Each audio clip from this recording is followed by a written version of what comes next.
Hello learners, hope you all are doing well. Welcome to dynamic classes. आज के इस video lecture में हम शुरुआत करेंगे basic terms of English pedagogy के कि इंग्लिश पेडागोजी में क्या क्या बेसिक इंग्लिश टर्म्स पूछे जाते हैं और यही टर्म्स जो होंगे ये आपके क्वेश्चन के आसपास भी घूमते हैं। वहाँ पे सभी क्वेश्चंस के ऑप्शंस में आपको ये टर्म्स देखने को मिल जाएंगे। तो एक सेपरेट वीडियो लेक्चर मैं इसे कवर करने की कोशिश कर रहा हूँ। उम्मीद है आपको पसंद भी आएगा। तो चलिए आज के पहले टर्म्स की शुरुआत करते हैं। जो पहला टर्म्स है वो है आपका एक्विजिशन और लर्निंग। अब जो एक्विजिशन वर्ड है ये आपने अक्षर पेडागोजी में देखा होगा। अब इस एक्विजिशन को हम लोग हिंदी में बोलते हैं अधिग्रहण। अब इस अधिग्रहण का मतलब क्या होता है? अधिग्रहण में आपका जो वर्ड है ये ग्रहण लगा हुआ है। ग्रहण का मतलब होता है कोई चीज़ जब ग्रहण की जाती है। ग्रहण करने का मतलब वो चीज़ हमको स्वयं ही पर्यावरण से मिलती है या हमारे आसपास के वातावरण से मिलती है। तो ऐसी सिचुएशन को हम लोग बोलते हैं एक्विजिशन। ये एक लैंग्वेज गेन करने का, एक भाषा सीखने का एक तरीका है। अब एक्विजिशन का मतलब क्या होता है इंग्लिश पेडागोजी में? एक्विजिशन का मतलब यहाँ पे एक्यू वर्ड लगा है। एक्यू का मतलब होता है एक्वायर करना। और कोई चीज़ हम एक्वायर कब करते हैं? जो चीज़ वो हम जब वो चीज़ हमको ऑलरेडी मिल रही होती है। अब एक्वायर करने का मतलब, जैसे आपने हिंदी लैंग्वेज आप अभी बोलते हैं, ये हिंदी लैंग्वेज आपने सीखी नहीं, ये आपको ऑलरेडी एक्वायर हो चुकी थी। आपने हिंदी लैंग्वेज बोलने से पहले ये नहीं सोचा कि मैं बोलने वाले वाक्य में पहले संज्ञा बोल रहा हूँ या पहले सर्वनाम बोल रहा हूँ या पहले सब्जेक्ट बोल रहा हूँ या फिर ऑब्जेक्ट बोल रहा हूँ। बस आप बोलते गए और आपको ये चीज़ आ गई। इसका मतलब क्या हुआ कि आपने हिंदी क्या करी? एक्वायर करी थी। और लर्निंग का मतलब होता है कोई चीज़ जब आप सीखते हैं। फॉर एग्जांपल, अगर आप हिंदुस्तान में रह के अगर आप फ्रेंच लैंग्वेज सीखना चाहते हैं तो ये फ्रेंच लैंग्वेज आपको एक्वायर नहीं हो सकती है, क्योंकि आपका पर्यावरण या आपका एनवायरनमेंट या आपका जो वातावरण है वो फ्रेंच लैंग्वेज के लायक नहीं है। अब जो फ्रेंच लैंग्वेज होती है, ये फ्रेंच लैंग्वेज आप लर्न करेंगे। लर्न करने का मतलब, आप अगर इंडिया में रह रहे हैं, हो सकता है आप किसी इंस्टीट्यूशन को ज्वाइन करें फ्रेंच लैंग्वेज को सीखने के लिए। अब अगर आप इंस्टीट्यूशन को ज्वाइन करेंगे तो स्वाभाविक सी बात है आपको फ्रेंच लैंग्वेज सीखने के लिए कुछ अपनी तरफ से एफर्ट लगाने पड़ेंगे। और अगर आप एफर्ट लगाएंगे तो आप इस चीज़ में ध्यान भी देंगे, यानी आप कॉन्शियस माइंड से उस चीज़ को सीखेंगे। इसका मतलब क्या हुआ कि जब हम किसी चीज़ को लर्न करते हैं, जब हम किसी लैंग्वेज की लर्निंग करते हैं तो हमें उसमें एफर्ट लगाने पड़ते हैं, जैसे आपको फ्रेंच लैंग्वेज सीखने में लगाने पड़ेंगे। और दूसरी चीज़ जो लर्निंग होती है वो कॉन्शियस माइंड से होती है, यानी चेतन मस्तिष्क के द्वारा ही ये चीज़ हो सकती है। जब तक आदमी ये नहीं सोचेगा कि ये चीज़ मुझे सीखनी है, तब तक वो इस चीज़ को नहीं सीख सकता है। और इसका दूसरा मतलब क्या हुआ? जो एक्विजिशन होगा वो अनकॉन्शियस माइंड से होगा, यानी ये चीज़ हमें खुद ब खुद आ जाती है, जैसे आपको हिंदी लैंग्वेज आई। उम्मीद है आप ये एक्विजिशन और लर्निंग में डिफरेंस समझ पाए होंगे।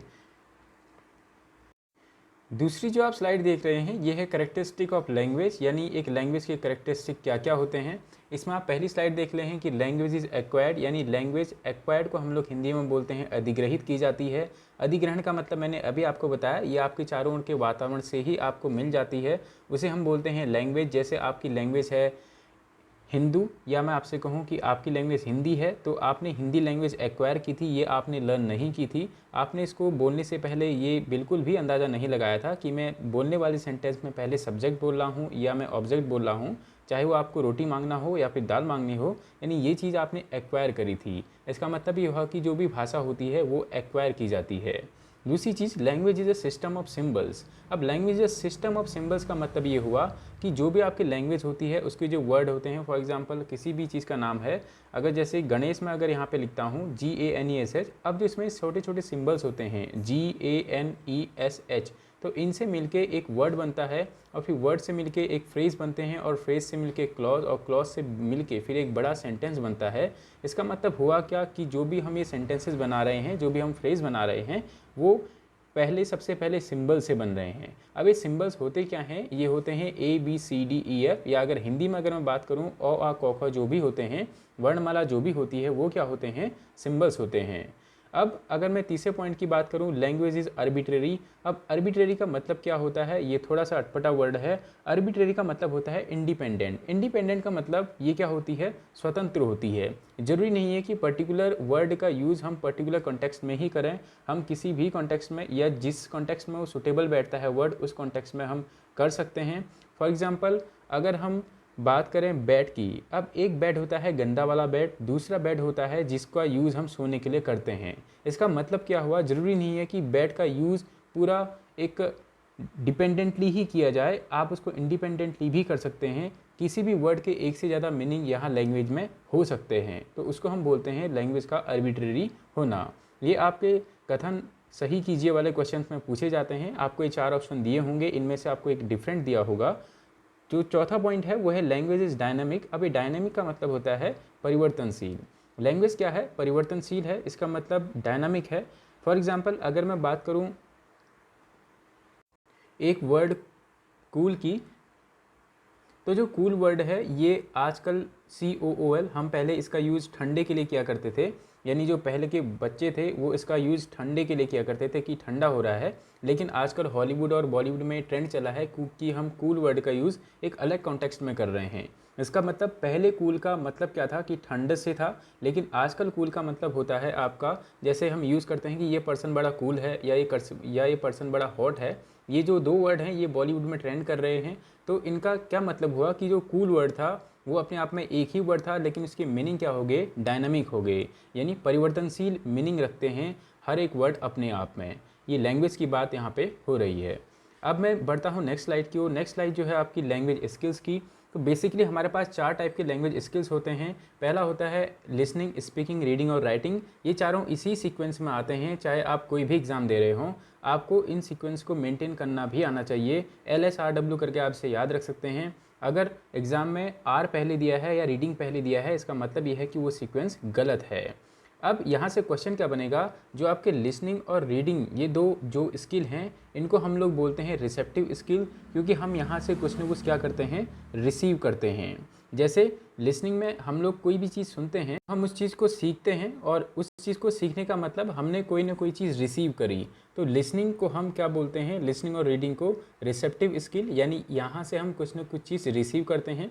स्वाभाविक सी बात है, जब आप कुछ पढ़ रहे हैं तब भी आप कुछ ना कुछ चीज़ रिसीव कर रहे हैं, आपके दिमाग में कुछ ना कुछ चीज़ जा रही है, आपको उस पैराग्राफ का कंटेक्स्ट समझ में आ रहा है। तो इसलिए इन दोनों स्किल्स को रिसेप्टिव स्किल्स बोला जाता है। बाकी बची हुई 2 स्किल्स को, यानी स्पीकिंग और राइटिंग स्किल्स को बोला जाता है एक्सप्रेसिव स्किल। अब एक्सप्रेसिव स्किल का मतलब क्या होता है? जब भी हम इन 2 स्किल्स का यूज़ करते हैं, उसके माध्यम से हम किसी न किसी चीज़ को एक्सप्रेस कर रहे होते हैं। जैसे अगर हम कुछ बोल रहे होते हैं तो उससे हमारे इमोशंस जो होते हैं वो एक्सप्रेस होते हैं, हमारी प्रॉब्लम्स एक्सप्रेस होती हैं, तब हम स्पीकिंग को एक्सप्रेसिव स्किल में काउंट करते हैं। जबकि जो राइटिंग होती है, जब हम कुछ लिखते हैं, फॉर एग्जांपल कोई पोएट है तो वो अपने इमोशंस को लिखता है, चाहे वो फिक्शन लिख रहा हो या नॉन फिक्शन लिख रहा हो, तब हम इसे कहते हैं कि ये एक्सप्रेसिव स्किल है, क्योंकि इसके माध्यम से किसी चीज़ को एक्सप्रेस किया जाता है। डियर लर्नर, जब भी आप इस वीडियो को देख रहे हो तो आप इसे सब्सक्राइब करना ना भूलें, और साथ ही साथ आप इस लाइक को दबाना भी ना भूलें, क्योंकि आपका एक लाइक और सब्सक्राइब ही हमारे लिए मोटिवेशन का काम करता है। अब मैं बढ़ता हूँ अपने नेक्स्ट स्लाइड की ओर। एक वर्ड आपका आता है वो होता है आपका कंस्ट्रक्टिविज्म। अब ये कंस्ट्रक्टिविज्म का मतलब क्या होता है? हिंदी में हम लोग इसको निर्माणवाद बोलते हैं। जैसा कि आपने पियाजे की थ्योरी पढ़ी होगी, पियाजे का ये कहना था कि बच्चा अपने ज्ञान का निर्माण स्वयं करता है, या बच्चा अपने आप में एक आविष्कारक होता है, वो एक खोजी होता है। तो यही आपका कंस्ट्रक्टिविज्म भी कहता है। ये कहता है कि बच्चा अपने ज्ञान का निर्माण स्वयं करता है, यानी एक तरीके से अगर हम कहें तो करके सीखने की जो प्रकृति होती है उसी को हम लोग कंस्ट्रक्टिविज्म की थ्योरी भी बोलते हैं। ये बहुत ही इंपॉर्टेंट टॉपिक है। हर एग्ज़ाम में लगभग इस टॉपिक से 1 से 2 नंबर के क्वेश्चन देखने को मिलते हैं। वो है आपका diagnostic and remedial teaching. Diagnostic का अगर मैं आपको हिंदी में मतलब बताऊं तो इसका मतलब होता है निदानात्मक। अब निदानात्मक का मतलब क्या हुआ? डायग्नोस करना, दैट मीन्स जब हमें कोई परेशानी होती है तो हम उसके लिए डॉक्टर के पास जाते हैं, यानी डी से डॉक्टर और डी से डायग्नोस करके आप इसको याद रख सकते हैं। फिर डॉक्टर क्या करता है? उस बीमारी को देखता है, उसके लिए वो हमें निदानात्मक उपाय बताता है। यानी निदानात्मक का मतलब निदान करने वाली चीज़ें बताता है, यानी जिससे वो समस्या हल हो सके। लेकिन उस समस्या को डायग्नोस कौन करता है? डॉक्टर ही करता है। इसलिए हम लोग इसको डायग्नोस्टिक टीचिंग यानी निदानात्मक शिक्षण बोलते हैं। दूसरा जो इसके साथ वर्ड जुड़ा है वो जुड़ा है रेमेडियल टीचिंग। डायग्नोस हमने बच्चे की प्रॉब्लम को कर लिया, बच्चे को जहाँ पर भी दिक्कत हो रही थी हमने इसको जांच लिया, पहचान लिया। उसके बाद हम क्या करते हैं? रेमेडियल टीचिंग यानी उपचारात्मक शिक्षण करते हैं। उसके बाद हम उसकी प्रॉब्लम का उपचार ढूंढते हैं कि आखिर इसकी प्रॉब्लम का सॉल्यूशन क्या है। इसी चीज़ को बोला जाता है रेमेडियल टीचिंग। तो चलिए लर्नर्स, ये हमारी तरफ से एक छोटी सी कोशिश थी आपको कुछ इंग्लिश टर्मिनोलॉजी सिखाने की। अब मैं आपसे एक रिक्वेस्ट करूंगा कि जब भी आप इस वीडियो के देख रहे हैं, अगर आपने कुछ भी इस वीडियो से सीखा हो तो आप इसे लाइक और सब्सक्राइब करना ना भूलें, और साथ ही साथ आप इसे शेयर करना ना भूलें। ज़्यादा से ज़्यादा जितना हो सके आप इस वीडियो को शेयर कीजिए, ताकि औरों को भी एक मदद मिल सके सीटेट के एग्ज़ाम को क्रैक करने में।